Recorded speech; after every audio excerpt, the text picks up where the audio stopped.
And I think the biggest level of trust is they have to trust that you're actually going to attempt to do something about it. And I think a big part about field employees when you're talking about we talked about non-device users, people who are in the field that are hourly, they feel that when they say that something's wrong, nothing's going to be done. They're just asking, but they're not really going to do anything. They have to trust that you're in a position where you're going to do at least attempt to do something about it. Obviously, I can't fix everybody's issue, but I'm willing. Am I willing to speak up Yeah. and say, "Hey, I had this conversation with so and so, and this is what they told me. Can we have a conversation about why this is? Why does this work this way?" So at least I can go back to them and discuss, hey, I had a conversation with the powers that be. Let's talk about it. Let me explain to you why this is this way. You know what I mean? If they don't feel you're actually going to do something about it, then they're going to blow you off.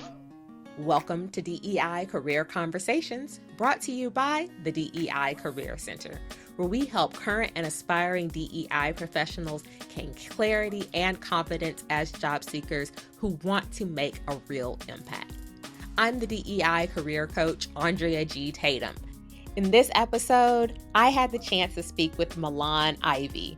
He shared about his own journey into DEI, and we dove deep into some of the day to day that he experiences in his DEI role.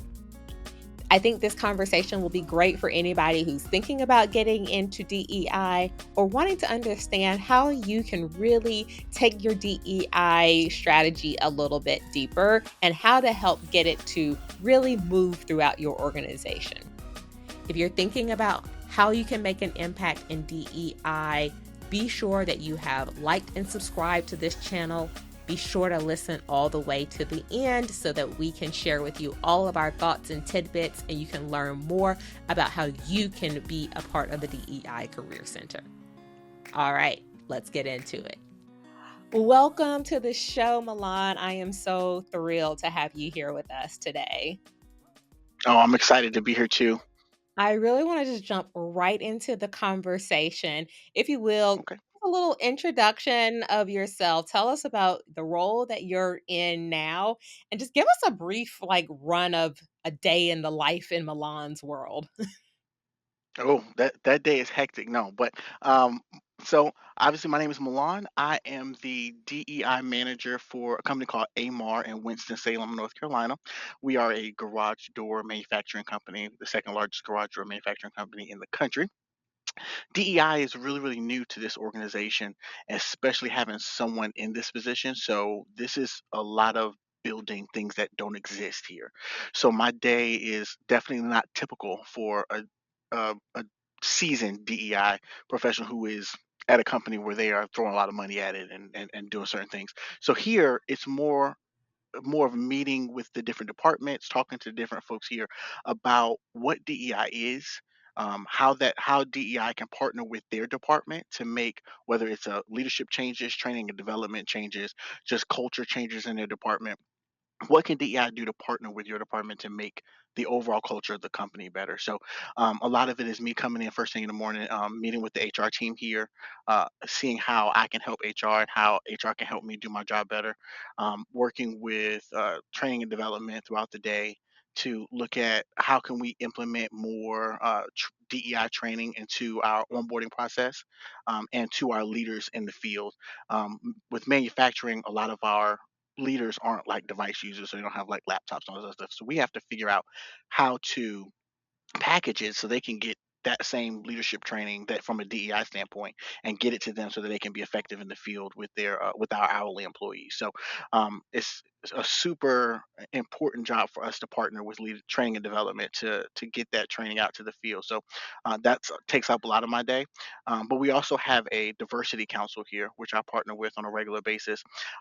Me being in this role, I'm the only actual DEI practitioner here. So it's not like I have this big, huge team to help me out. It's just me. And so that diversity council is great to be able to lean on and say, hey, I have 16 things to do today. Can somebody take one or two of these and help me out?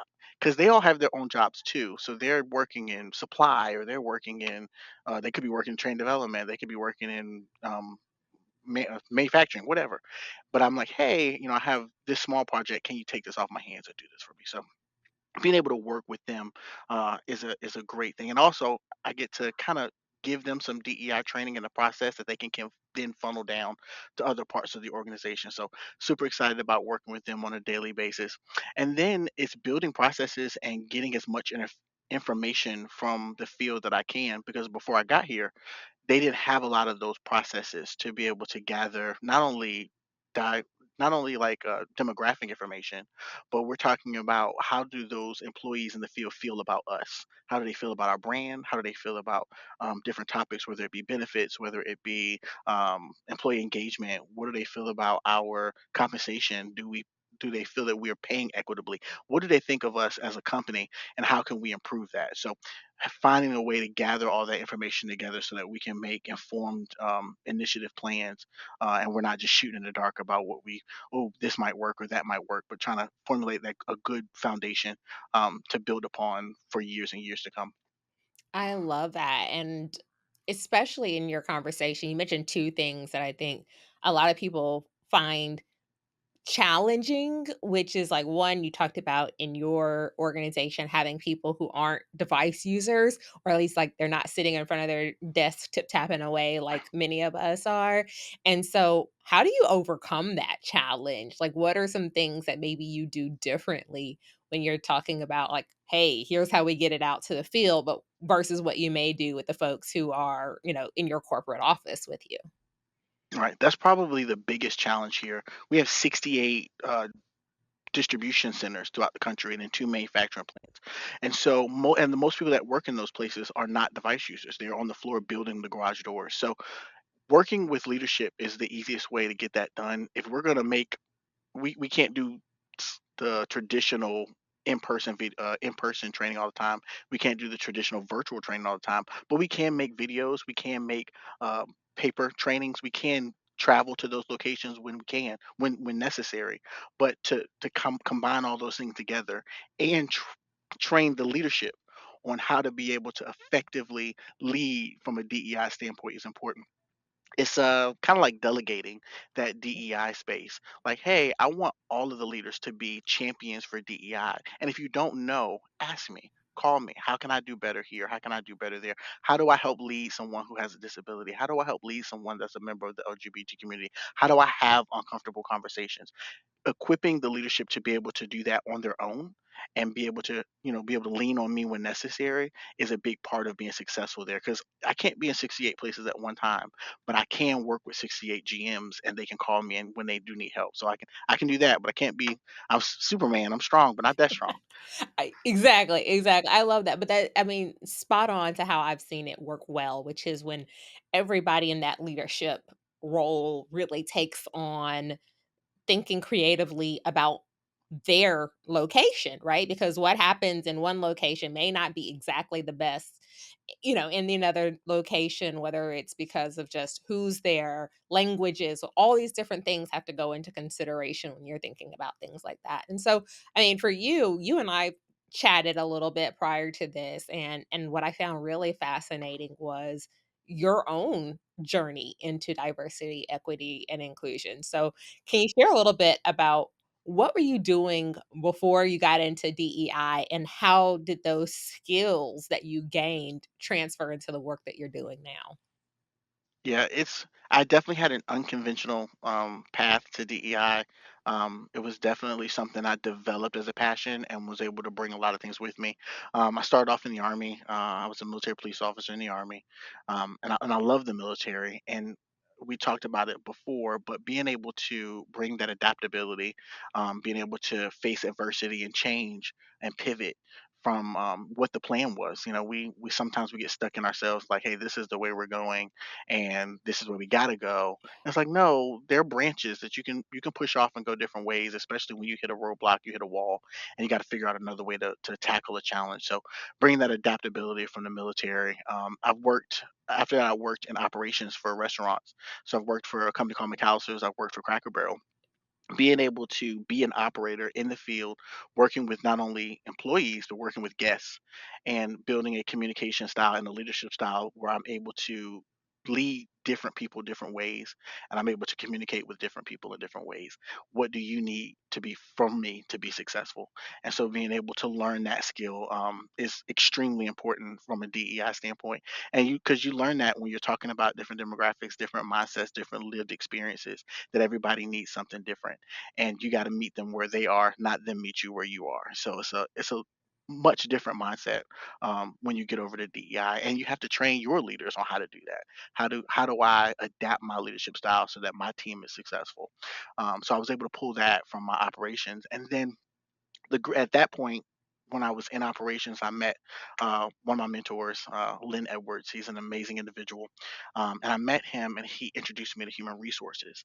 And he was like, "Hey, this is an amazing opportunity. If you really want to do it, contact me, and we'll get you started on what classes you can take, what certifications you might need want to get, what it looks like, what part of HR you want to work in." And he really gave me what I needed to be excited about HR, to be successful in the field, and he got me my first. Well, I'm gonna say he got me my first position. He got me an interview for my first position, but I ended up becoming a regional talent acquisition manager for Cracker Barrel, which was an amazing opportunity because I covered such a large area, and I was able to travel around the country to help hire managers for the store. I was able to work with field human resources to learn the ins and outs of what they do.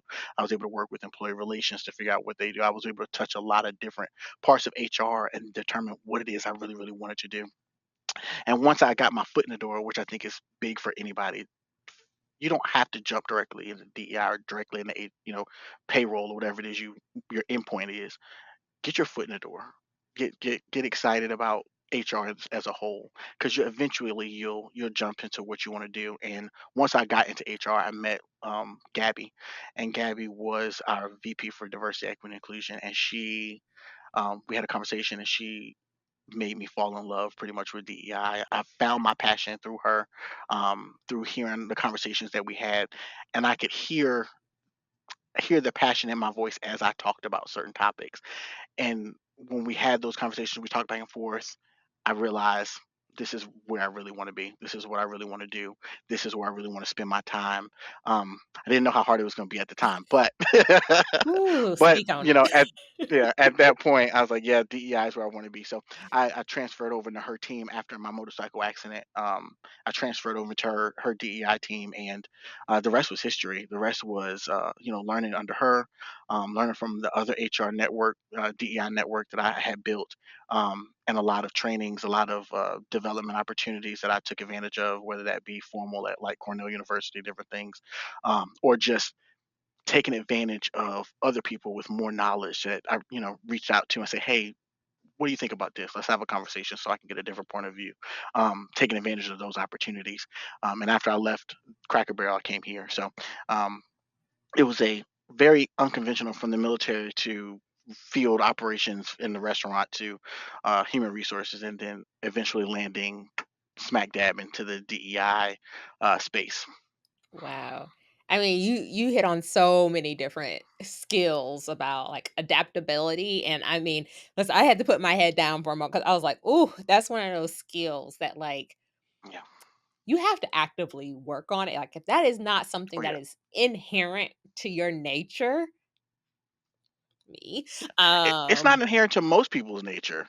You don't want to change. You don't want people fear change, and I fear change, fear but you change. got to kind of force yourself to do it. Like it doesn't have to be this way, and no matter how bad you want it to be, it doesn't have to be.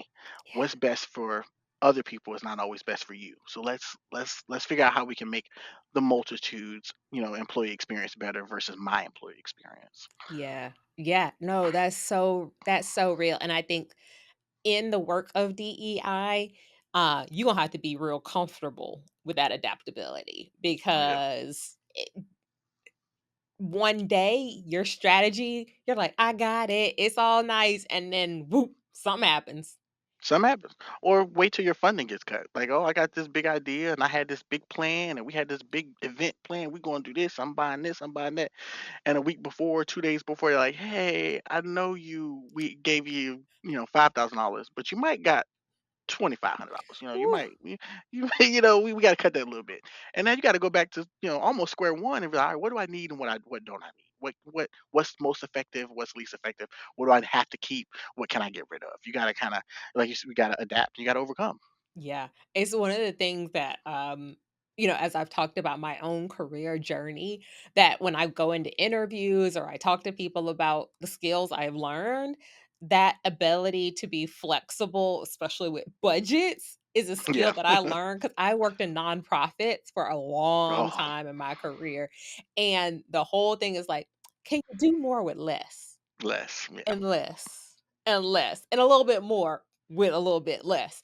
And that was what I was used to. So when I got into tech and they were offering me a whole budget to do a thing, I was like, oh, this is different. But at the Right. same time, when I started working in DEI, to your point, depending on the maturity of the organization, and you hit Yeah. on that when you first started talking, you mentioned that the organization you're with, they're kind of just getting started.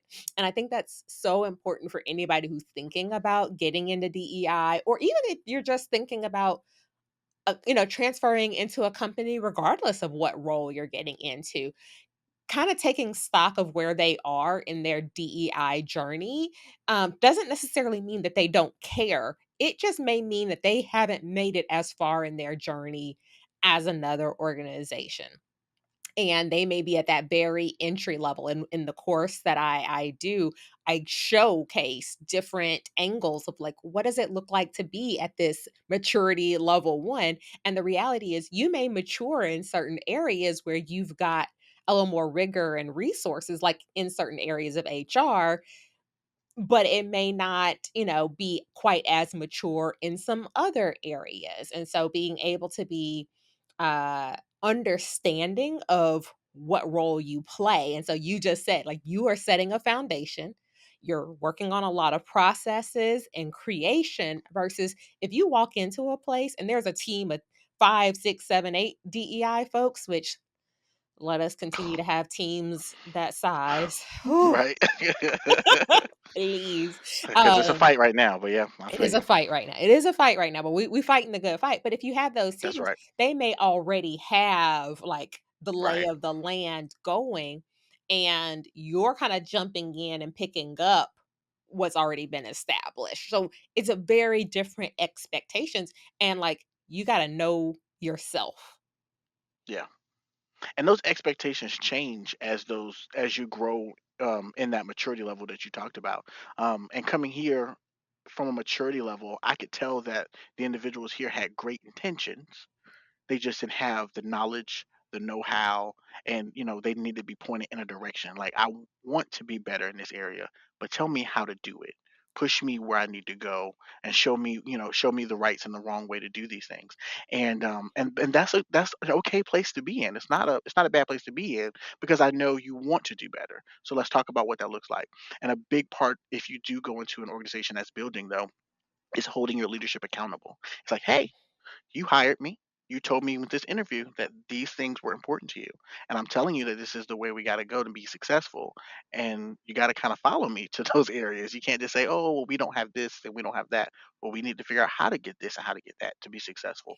And kind of holding them accountable to what they said was important to them. Because a lot of times you will have, unfortunately, people who will say this is important to them and it's not really as important as they as they made it sound. It sounded good in their head, but did it sound good in their heart? That's 2 different things. Did it sound That's good 2 to different their wallet? Did it sound good in terms things.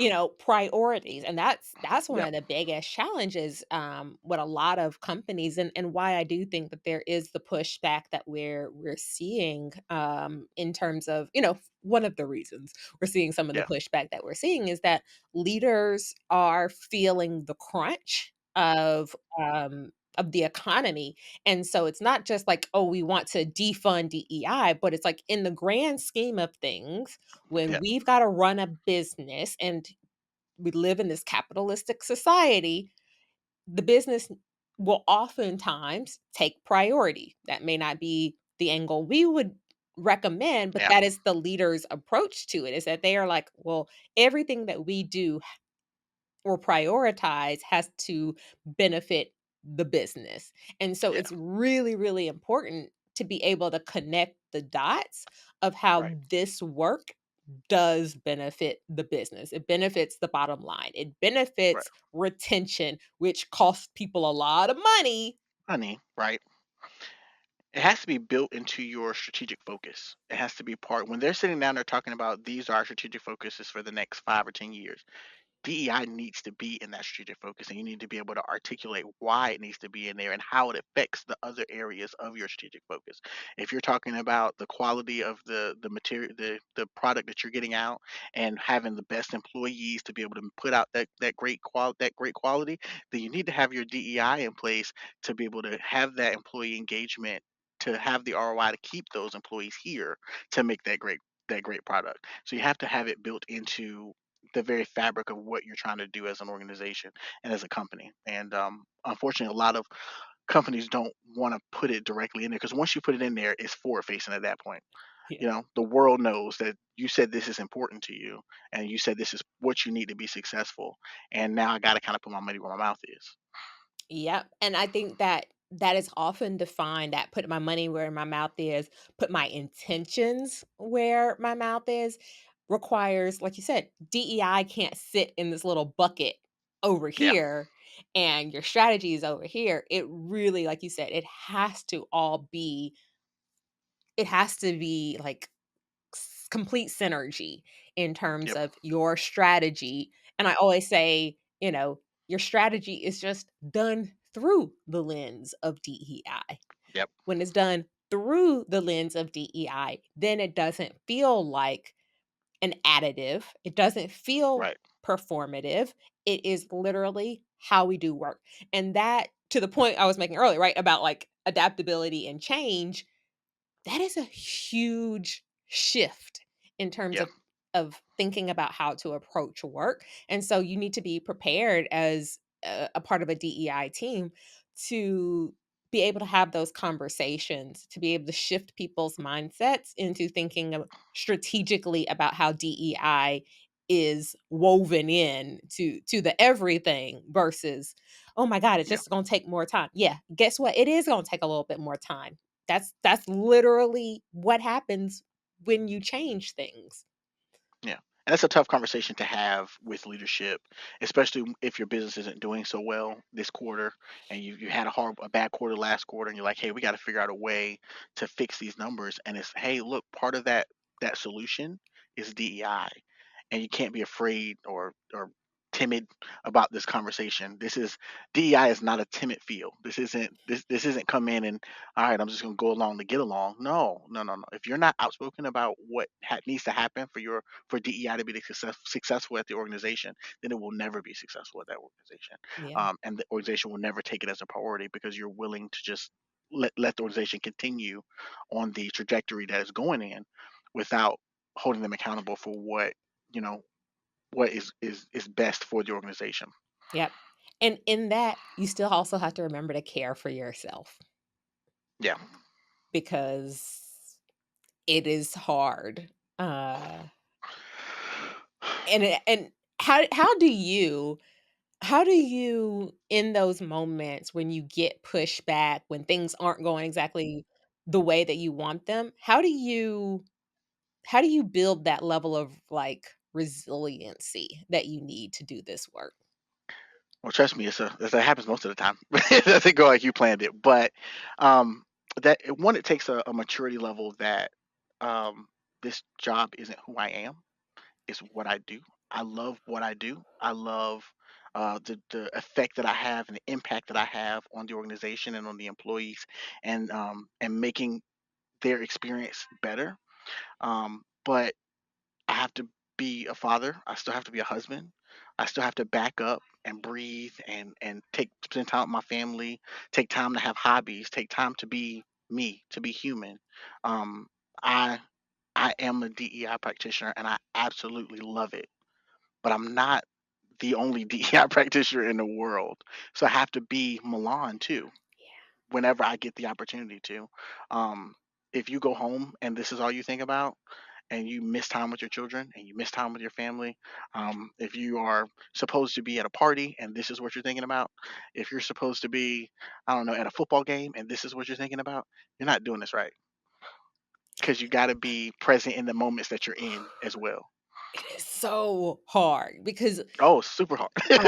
I've experienced in this in different areas of my career. So at one point in my career, I did events and I did weddings and I've done all kinds of events in my life. And it was one of those things. To your point, like yes, I'm event planner. That's my job title. But it was like everywhere I went, the event planner in my brain was like, I Yeah, see what's things, I going see off? things, right? Yeah, And so that even does as a that. DEI person, you're at the football You game, do you're that. like, I see things. I Things. I do that all the what time. if Even when I'm watching it on TV, it's like they yes. could have did that way better. They know they shouldn't have said that. They know, and you're doing it, but you're like, I'm supposed to be watching the football game. I'm missing the fun. Like, I know, but it is because, like you said, it is your job, but it's also the reason why so many people are drawn to this work is because you are passionate about it. passionate.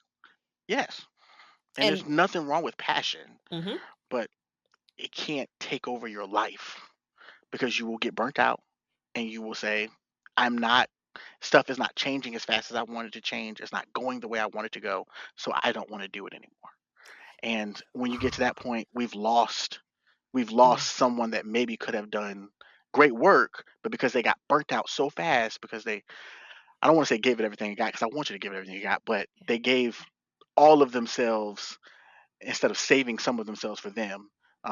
We lost them, and now they're gone to time. And a lot of times they're doing something totally different now. Now I don't even want to do that at all. I don't even want no parts of it. I want to go try something else now. And it's listen. like, well, take time for you. And that's why, small plug for the DEI Career Center, that's why I love doing the coaching work that I do. Is Yeah. like I'd rather help somebody truly understand what the ins and outs are. That's why I so passionate about doing this show in particular because that passion will drive you, but it will also consume you or allow yourself Yep. to be Yep. consumed. And I'm coming from like this is me personally. Like I am looking folks, I'm looking you in the eye and saying like care for yourself, care for your Yeah. mental health, get a therapist, have friends, find a community of people who you can talk to, especially when it's challenging doing this work, because you will quickly feel like, uh-oh, I'm Yeah. inadequate. Something's wrong with me. It will take a toll on your confidence. Yeah. When I first got here to this company, there was an incident. I won't go into the whole incident, but is an incident here, and it came to my attention. And I went to my boss, and we had a conversation, and she just did not agree with me. And I was like, "Oh man, what am I gonna do?" And so we talked about it again. We kept talking about it, and I just wasn't getting my point across. Nobody was on my side. I'm like, I don't know what I'm gonna do. And I called my mentors. I called people that I knew would tell me straight.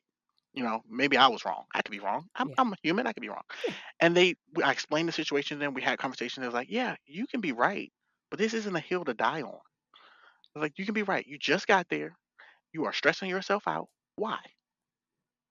Calm down. Figure out what your recommendation is. Recommend it to them, and let them handle it from there. You did your part. Yeah. If you stress yourself silly week 2 of being here, you're going to be done 6 months in. Like you're gonna be tired. So that's something I had to learn because I was passionate. I was like, no, I'm gonna make change today, and like, it don't work like that. Give yourself time to breathe and learn people's names first. How about you go learn everybody's name? Yeah. Go talk to some people. Travel around the country and meet some of the employees before you find your heels to die on. And I think that's a lesson for everybody. It's okay to be passionate. Matter of fact, I want you to be passionate, but be able to control that passion and that fire, and be able to direct it to where it needs to go, to those things that it needs to be directed at.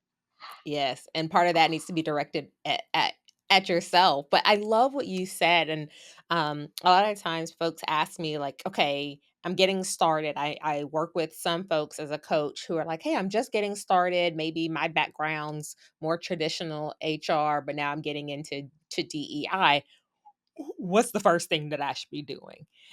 Oh, And and I love what you just mentioned, which is like get get to know people, learn the yeah. business because I'd love your opinion on this, but like how does that benefit like getting to know people, getting to learn the business, how does that benefit the work that you do?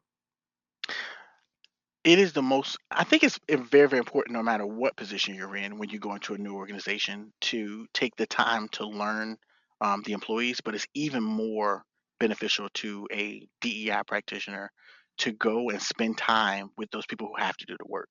What is their experience like? What is it that they do? How can you be empathetic to someone that you don't even know what their job is? You can't be empathetic to I have I have one arm. Going into a manufacturing plant looks a lot different for me than someone who is two armed and able bodied. So if I was in a plant and I was working every day and something was probably harder for me than some other folks, I would want to know that the powers that be knew what my struggle was and cared about it and was able to articulate to me, hey, well, how can we make this better for you? How can we make this easier for you? How can we accommodate you to make your employee experience better? Going out into the field and having those conversations with those people that have to do the job and with their leadership is probably the most impactful and important thing you're going to have to do, because you can come in and start, oh, I want to make ERGs, and I want to look at the pay scale so I can have pay equity, and I want to do all this great DEI stuff. That's fine, but if it doesn't impact the people who it's supposed to impact, what good did you do? And in order to figure out if it's going to impact them, you got to go talk to them. You got to go have conversations with them. And you have to create an environment and an atmosphere where they're willing to talk to you and they're willing to contact you when they have an issue. They need to know that DEI is a space where I want better. I know that better exists. I'm going to call and see what we can do to make it better.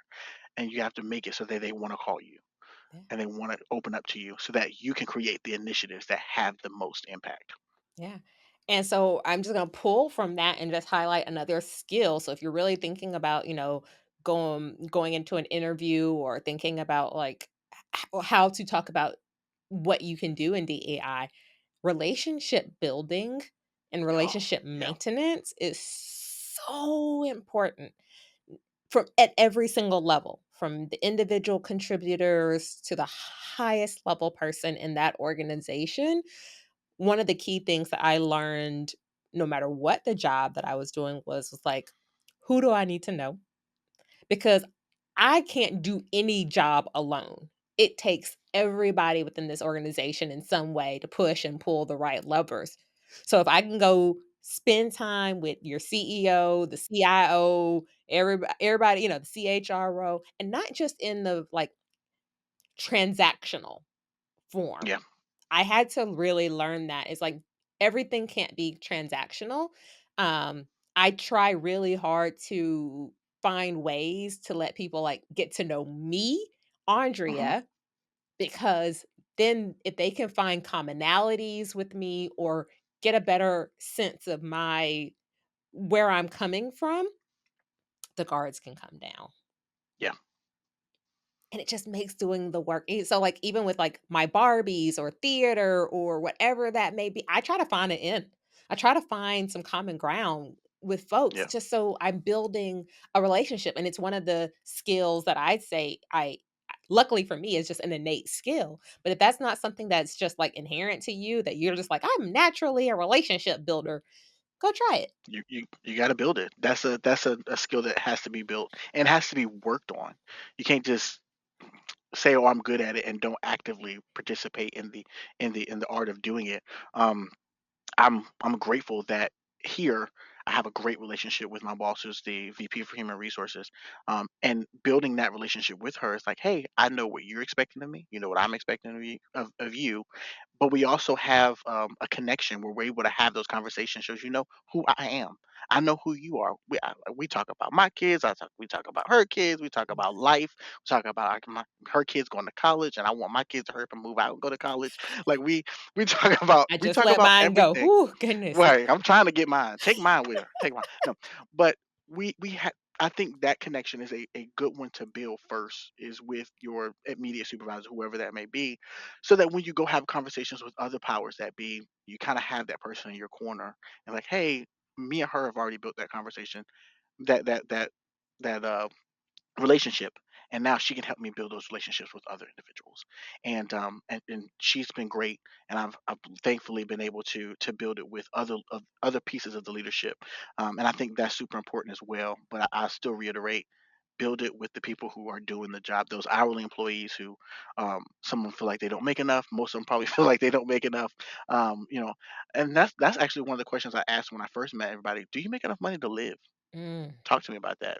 Talk to me about your lived experience, not just how you feel about the organization, but do you make enough to survive? yeah, yeah. And being ready for the honest answer to that too. Some people you're gonna get a whole bunch of answers, but what are the honest answers to that? Um, because I want them to know that I actually care about what they're going through. And so there, I'm hearing curiosity, I'm hearing empathy, and building Oh, trust. yep, Like, to me, whenever someone says, "Okay, Andre, I'm really struggling to get, DEI in," those are 3 things that I'm like, there's nothing in the words curiosity, empathy, and trust that are, uh, DEI things, but my goodness, do yeah, they really help you in terms of being able to drive DEI forward, to drive the business forward? And so all that relationship building comes through curiosity, building hmm, those genuine relationships, being empathetic to what's going on with people, the difference, like you said, maybe someone in the manufacturing versus in the corporate office, and building the trust for them to be able to say, I know you may not be able to fix it today, but at least you care enough that you're asking the right questions, and hopefully you're able to implement change in the long run. And yeah, if something does happen, I trust you enough to come to you. I trust you enough to do that. yep. That's work right there. And I think the biggest level of trust is they have to trust that you're actually going to attempt to do something about it. And I think a big part about field employees when you're talking about we talked about non-device users, people who are in the field that are hourly, they feel that when they say that something's wrong, nothing's going to be done. They're just asking, but they're not really going to do anything.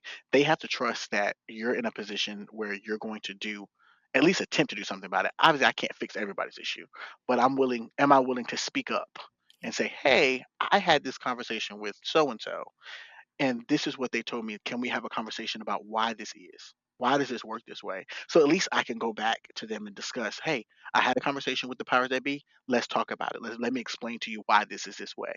You know what I mean? If they don't feel you're actually going to do something about it, then they're going to blow you off. Yeah. And I'll just say if you're it's that's the difference too between working in-house versus as a consultant.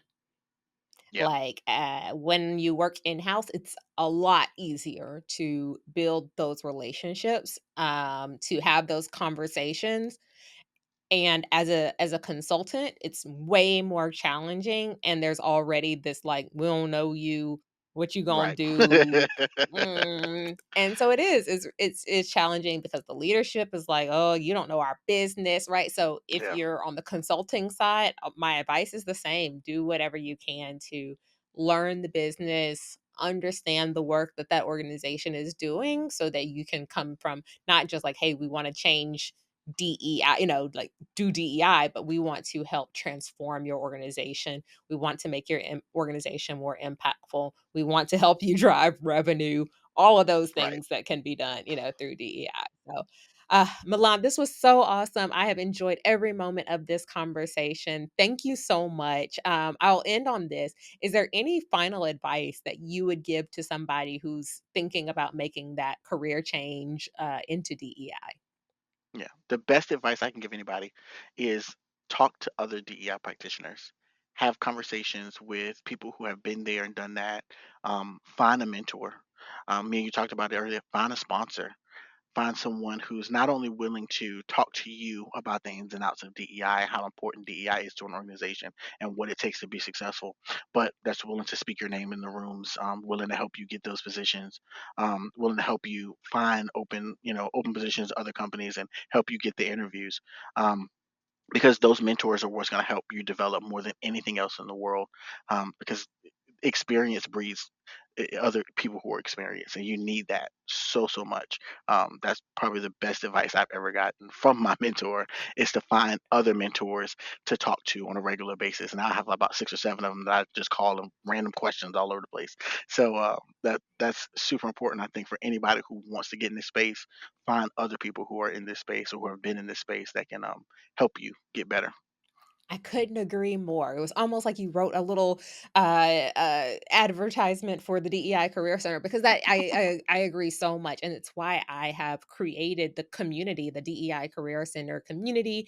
It's why I've created the online courses so that you can, like, our community is a mixture of people who are thinking about getting into the work and Mhm. people who have been doing it, and we have those real hard conversations. People come to the table and they're like, "Can I get some advice on this?" We do thought leadership. We think about all those things. And so by having that community of people and having that space, I have seen so many of my community members grow or, build relationships between one another where they are. Like, literally in our last community call, I had one person who was prepping for an interview who was asking someone who's already in DEI, but in a similar, like, "Hey, what do you think here?" And reciprocal, the person who was already in DEI but knew the person who was applying for roles was like, "Hey, I'm actually doing some work in research, and I know you have a background in research. Like, let's connect offline." And they Right. continued the conversation, and she's trying to find ways to bring her onto projects. So it's a beautiful thing when you can find those mentors, find that community. So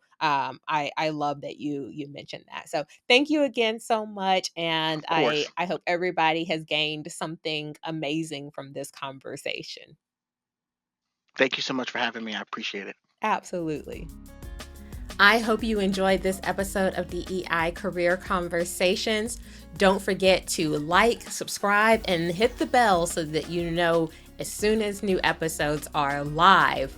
Also, if you'd like to learn more about our brand new program, be sure to check out the links below or visit DEIcareer.com and look at our courses. This new course is so exciting because not only are we going to help support you as a job seeker thinking about pivoting your passion into a career into DEI, but we're also going to make sure that you have the tools and resources you need in order to learn how to create data-informed strategies for DEI, how to create metrics, how to make sure that you know how to do the work of DEI by getting unprecedented insights from DEI professionals who are doing this work day in and day out. So I'm so excited about it. I hope that you'll join us. We have monthly community connection calls for anyone who's a part of the program, and you can learn more about it all at DEIcareer.com.